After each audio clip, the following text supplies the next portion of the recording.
Last March, a Lansing mother dropped off her 13-year-old son at the West Side YMCA. He was going swimming. But when she returned to pick him up, something was wrong. He was white as a ghost. I didn't know what was wrong with him. I asked him what was wrong with him a few times. After asking a few more times, the boy finally told his mother something happened when he got out of the pool.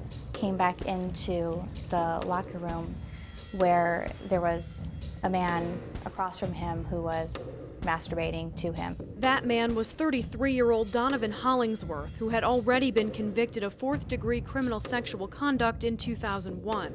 She says he continued to follow her son around the locker room. He was right behind him while he was still masturbating. Before Hollingsworth was sentenced this time around, the boy detailed the experience in a letter to the judge.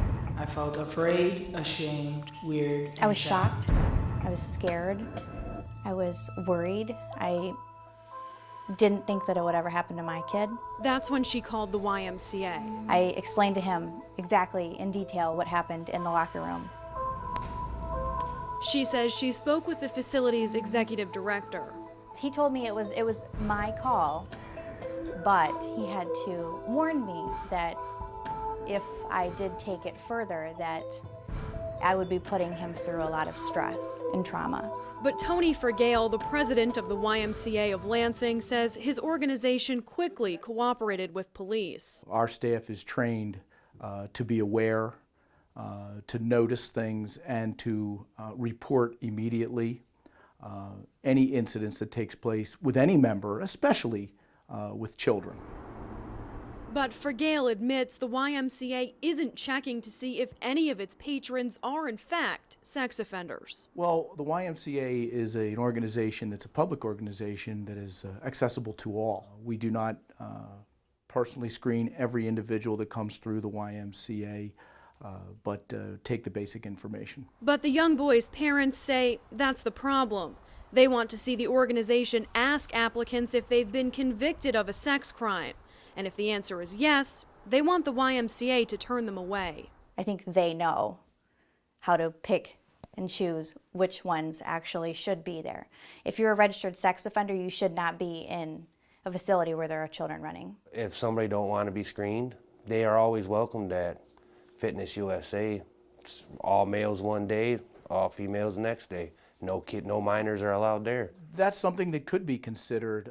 We'd have to get some advice on that as to how practical that is, or what is something that is actually effective. I think about it every day. But the 13-year-old's family says it's the only way to ensure other children won't have to experience what their son did. My parents talked to me about it, and I knew it wasn't my fault, but I wonder why it happened to me. I thought that he was safe there. I thought that it was a good place for kids to go. All we wanted from the beginning was them to change something to make the kids safe, like they say they are. While the YMCA considers whether or not to make a policy change, the family has canceled its membership, and the parents worry about their son's future. My son, he'll never get over it. He follows me everywhere. It's like I got a lost puppy. I worry about this happening again, and I'm always on guard. I don't trust people, and I don't like being alone. Oh, it's gonna stay with him forever. Like, we thought that maybe this would be something that he would eventually be able to get over with, but he'll never get over it. I don't think all of us will never get over it. A matter of seconds that have forever changed this family.